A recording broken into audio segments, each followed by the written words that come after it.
Okay, let's dive right in today. We're tackling something I think everyone wonders about at some point. Why is it that some people just seem to, well, attract all the good stuff? You know, success, health, happiness. It just flows to them. While others, maybe just as smart or talented, they seem stuck, right? Grinding away but not getting there. Exactly. It's this fundamental question about life outcomes. And for this deep dive, we looked into where some answers might lie. We did. And the sources kept pointing back to one really influential text. We're digging into Dr. Joseph Murphy's classic, The Power of Your Subconscious Mind. It came out way back in 1963. Wow, 63. But it's still foundational for a lot of modern thinking about mindset, isn't it? Absolutely. It laid the groundwork for so much.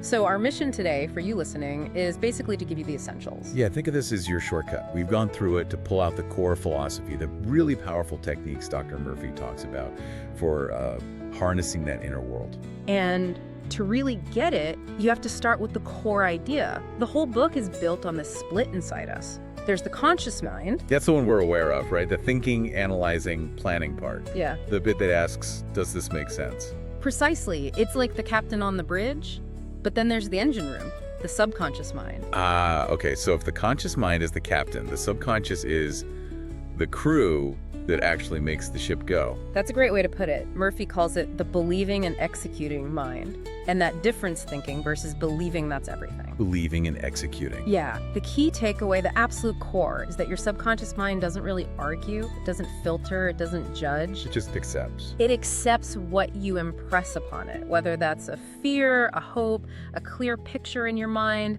an affirmation you repeat. And then what? And then it just works. Tirelessly, using, well, everything it has access to make that impression your actual reality. Okay, let's pause there because that's huge. The mechanism itself.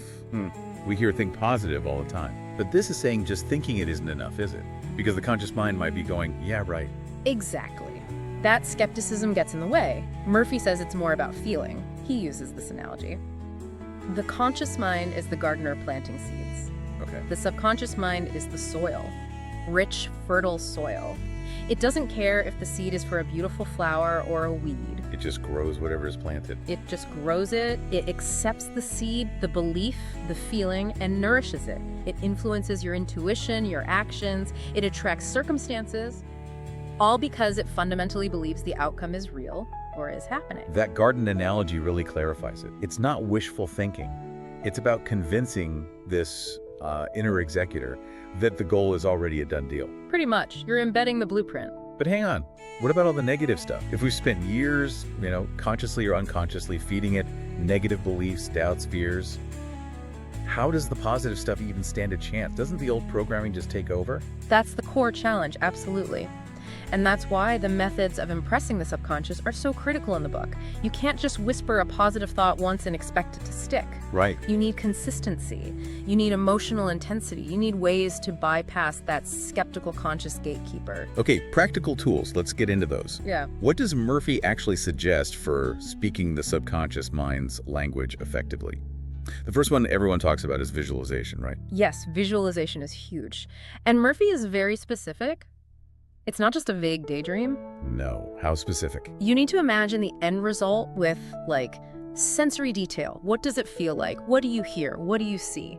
If it's success, maybe it's the feeling of shaking someone's hand, the sound of applause, that sense of relief and joy. So it's the feeling of having achieved it, not just the picture.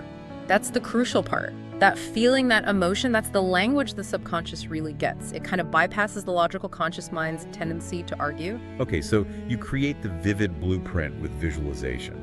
Then what? How do you reinforce it? That brings us to affirmations, I suppose. Exactly. Positive affirmations are the verbal tools. Think of them as chisels, chipping away at old negative patterns. And you just repeat them. Repeatedly, with feeling and belief. The book gives examples like, I am confident, I am healthy, I am successful. You say them, you feel them. Even when you don't feel confident or healthy. Especially then. That consistency, that repetition, even when doubt creeps in, that's what starts to reprogram the subconscious. It eventually accepts this new language, this new command, as the truth. Right, overriding the old code, basically. You got it. Now, this next one. It's probably the part of the book that raises the most eyebrows, but it's also really compelling. the healing power of the mind. Ah, yes. This is a big part of the book. Murphy shares some pretty striking stories, anecdotes, really. Stories of people overcoming illnesses. Yes, serious physical conditions, allegedly through intense belief and focused mental imagery. Now, obviously, we have to be clear, this isn't presented as a replacement for medical treatment. Of course. But Murphy uses these examples to show the incredible power the mind can have over the body, the psychosomatic connection. The idea is, if the subconscious accepts health as the present reality, It starts working towards that. it begins to marshal the body's resources towards that goal, aligning internal processes with that mental picture of health. Which logically leads to the flip side. If the mind can align for healing, it can also align for, well, the opposite. Yeah. This brings up that duality, faith versus fear. A central theme, absolutely. According to Murphy's philosophy, fear is essentially, well, it's like praying for what you don't want. How so? When you're intensely worrying about debt or getting sick or losing something, you are vividly visualizing and emotionally charging a negative outcome. You're giving the subconscious a blueprint for failure. Precisely. And the subconscious, remember, just accepts and executes and starts attracting circumstances to match that fear. But faith, That- that's the antidote. Faith, or maybe just trust in your subconscious mind's ability to find solutions and attract positive outcomes that flips the script. It gives the subconscious a positive target, focuses it on finding opportunities, not building obstacles. Okay, theory, methods, Yeah. fascinating stuff. But people listening want to know how to actually do this. Let's nail down the practical daily steps. How do we make this work? Right, because theory is one thing, application is another. Consistency is the absolute bedrock.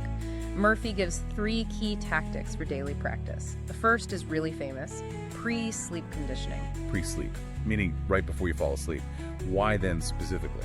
Good question. The idea is, as you drift off to sleep, your conscious mind, the analytical, skeptical part, starts to quiet down. Its guard is lowered. So it's less likely to interfere. Exactly. It's the prime time to feed your subconscious positive suggestions, images, feelings directly, without that conscious filter arguing back. And whatever you impress upon it then. Becomes its project for the night. You're essentially programming your subconscious while you sleep. It works on manifesting that positive input. Okay, that makes sense. Rule number 2 sounds almost offensive. Yeah. Avoid negative self-talk. Seems simple, but wow, that must be hard. It is arguably the hardest, but maybe the most crucial. Think about it. If the subconscious accepts whatever you feed it as truth, Then every time you say, I'm so stupid, or I always mess this up, even as a joke. you're feeding it a direct negative command. You're instructing it to make you act stupidly or mess things up. Avoiding that negative self-talk, that limiting language, is essential because your subconscious will take it literally and work to validate it. Oof, that's a tough habit to break. So pre-sleep positivity, cut the negative self-talk. And the third piece. Is simply consistency, which applies to everything, really. True. Murphy really hammers this home. You can't just visualize wealth once a week or affirm health when you remember to and expect big changes. It's like watering a plant. Exactly like the garden analogy earlier.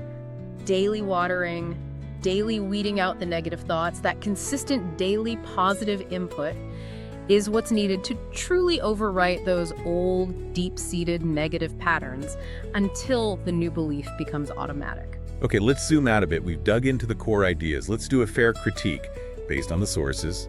This book's been around forever. What are its strengths, its pros? Well, the pros are pretty clear.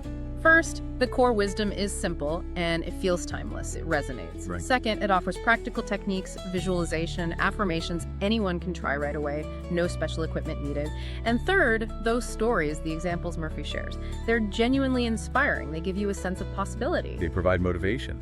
Okay, what about the cons? Where does it fall short, or what do people find challenging about it today? The main critique is usually about the style and presentation. It can be quite repetitive. Repetitive how? Well, he drives home the same core principles again and again, applying them to wealth, then health, then in relationships. Which makes sense for reinforcement, but for a modern reader, it can sometimes feel a bit slow or redundant. Okay, anything else? Just that, naturally, being from 1963, some examples and the language can feel a bit dated, maybe old-fashioned. The core principles about the mind still hold up, according to proponents, but the racking feels vintage.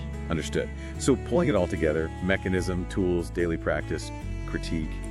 What's the big synthesis for someone listening right now who wants to actually apply this? I think the main takeaway is this. Changing your external circumstances, your finances, your health, your relationships, it really is an inside job first. It starts with deliberately and consistently managing your thoughts and beliefs. It's not enough to just read the book or hear about it. No, intellectual agreement isn't enough. You have to do the work. You have to realize that your life, as it is now, is largely reflecting the dominant beliefs you're currently impressing on your subconscious day in and day out. The mind, ultimately, is the control panel. So here's a final thought to leave you with.